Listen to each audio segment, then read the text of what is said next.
Escala en París. Florencia Valdés. Bienvenidos a Escala en París, un programa de Radio France Internacional y de France 24. Es un placer estar con ustedes. El Kremlin invierte y mucho en una guerra híbrida en la que la influencia rusa busca expandirse desde Mali hasta la República Centroafricana, pasando por Bolivia y Argentina. Es lo que muestra una investigación de un consorcio internacional de medios que tuvo acceso a documentos sensibles que ponen en evidencia cómo un aparato financiado por el FSB, los servicios secretos rusos, opera para manipular la opinión. Cómo la compañía, como se hace llamar, ha logrado operar en 3 continentes para afianzar los intereses de Moscú en el mundo, se lo preguntamos a Sofía Álvarez, jurado, periodista en Forbidden Stories, miembro de este consorcio aquí en Francia. Buenos días, Sofía. Buenos días, Florencia, muchas gracias. Efectivamente, así es. Tengo que retrotraerme un poco para contestarte esta pregunta. ¿Qué es lo que hacemos en Forbidden Stories? Somos una red internacional de periodistas que continúa el trabajo de reporteros, de periodistas, compañeros silenciados alrededor del mundo. Entonces, en 2024 llegamos al caso de Efrem Yalike, que es un periodista de República Centroafricana que había sido cooptado, que había sido captado por la compañía para publicar este tipo de artículos para ellos, es decir, artículos afines con los intereses de Rusia en la región, en República Centroafricana y en otros países de África.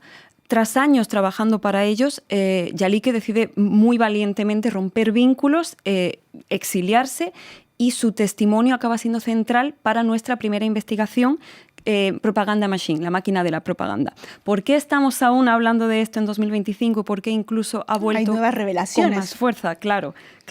El medio panafricano The Continent recibe ahora una serie de documentos internos, son en torno a 1.400 documentos. ¿En ruso? Exacto, en ruso, de la compañía, que revelan muchas novedades, revelan este tipo de esquema que ya se había detectado en muchos países africanos, como República Centroafricana. Ahora revelan que esto se expande, que trabaja en África, que se expande a otros continentes y que llega también a América Latina. Y que esa es la gran novedad de esta investigación, la penetración latinoamericana de esta compañía. Es una red tentacular, son más de 90 personas que recorren estos 3 continentes, porque hablamos de este periodista que hace artículos, pero también hay gente que físicamente se desplaza y que trabaja en este sistema de influencia. Va muchísimo más allá del lobby. ¿Por qué es innovador este sistema? Claro, no podemos hablar de esto como una campaña de influencia o un lobby tradicional, porque tiene distintos elementos muy característicos. Uno de ellos es la influencia política, desde luego. Otro es la desinformación, que es un gran pilar y es el pilar que se lleva una mayor parte del presupuesto, de acuerdo a los documentos internos. Y la última es un trabajo muy estrecho con los servicios de seguridad rusos, porque la compañía en sus inicios pues es fundada por la misma persona que el grupo Wagner, Yevgeny Prigozhin, que fallece en la explosión de su avión privado en 2023. Brazo armado, digamos, de esta política rusa, geopolítica rusa. Exactamente.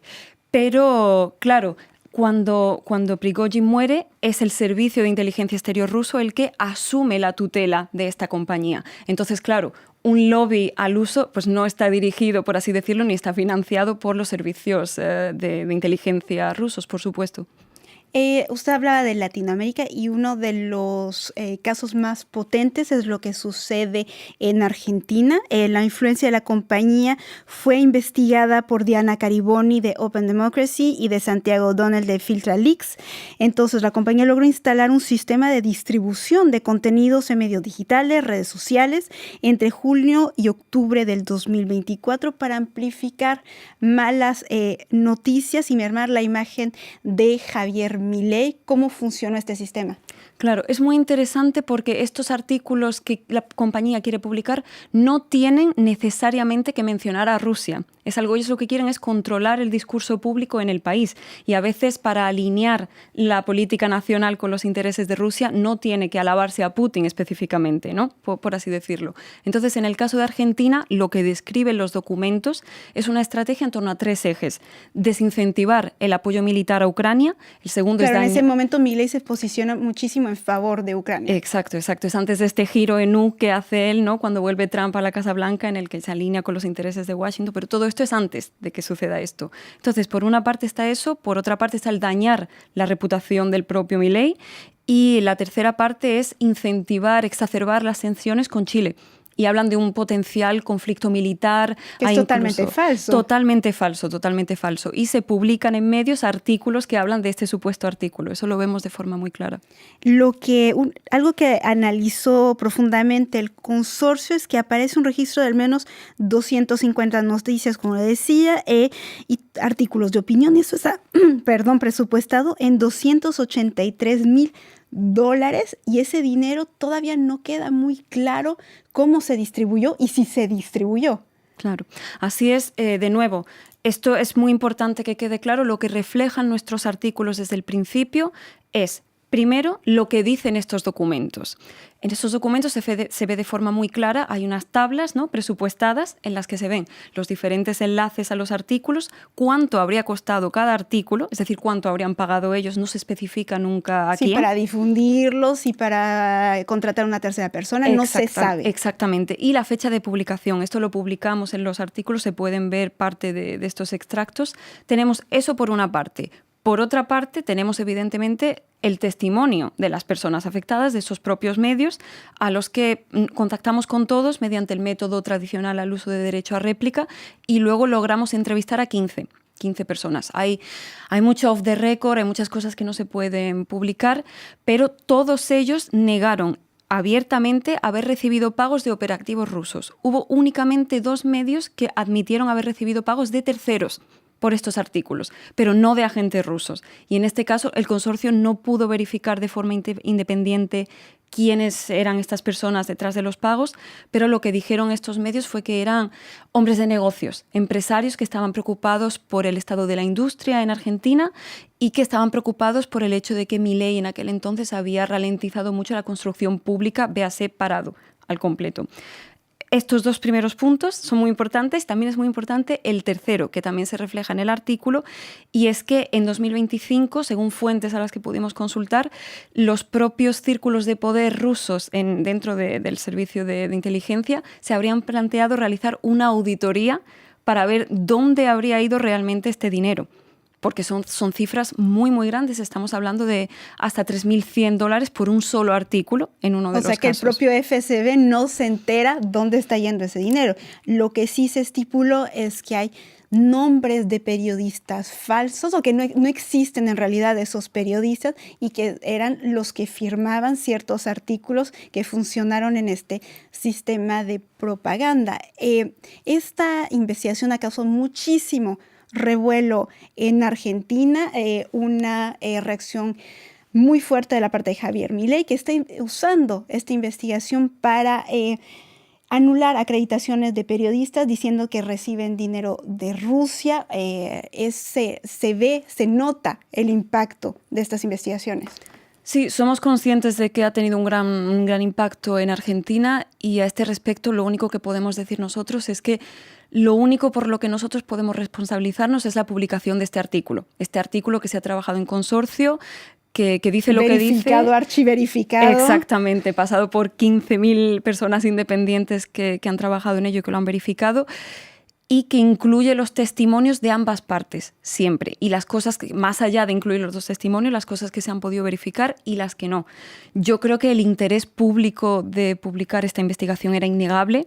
Creo que una operación de injerencia extranjera de este tipo sobre una nación soberana, me parece que creo que está totalmente justificado el haberlo publicado, y evidentemente en ningún momento esta investigación tenía como objetivo mermar la libertad de la prensa. Nosotros somos organizaciones que trabajan a favor de la libertad de la prensa y no en contra, y lamentablemente no nos podemos responsabilizar del uso partidista que se haga de la investigación o de alguno de los artículos una vez se hayan publicado. Eso no, claro. Y también reaccionó la Embajada de Rusia en Buenos Aires negando, si lo digo muy rápido, negando la importancia de la compañía.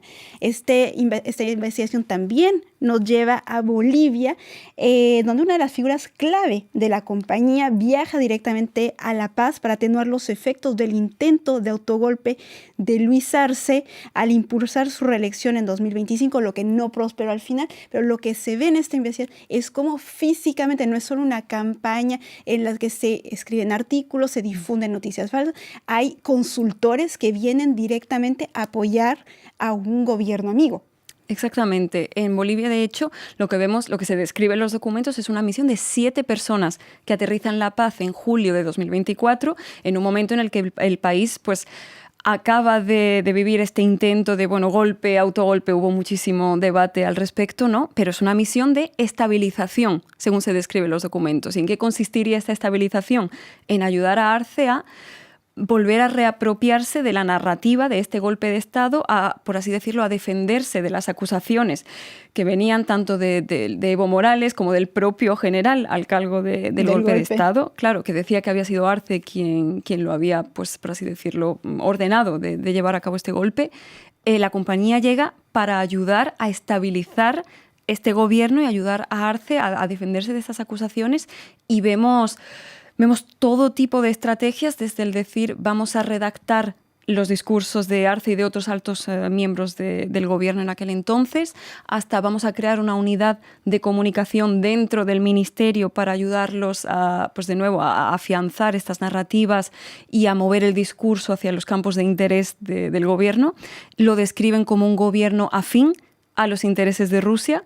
Y en ese momento recuerdo, claro, porque es justo antes de las elecciones de 2025, las generales, y dicen que un cambio de gobierno sería una amenaza para los intereses rusos, porque también en aquel momento aún no se sabía si Morales iba a poder concurrir a las elecciones y podría haber disputado la candidatura de Arce o no. Finalmente Arce decide no presentarse, no se presentó. Entonces no sabemos si hubiera tenido éxito o no, pero desde luego es muy impactante. Más allá de lo escandaloso del funcionamiento de la compañía y cómo está estructurado, algo que llama mucho la atención es que los periodistas que se encuentran en esta red, voluntariamente o involuntariamente, terminan ganando muchísimo más de lo que ganarían normalmente. Y eso nos dice algo de nuestra profesión.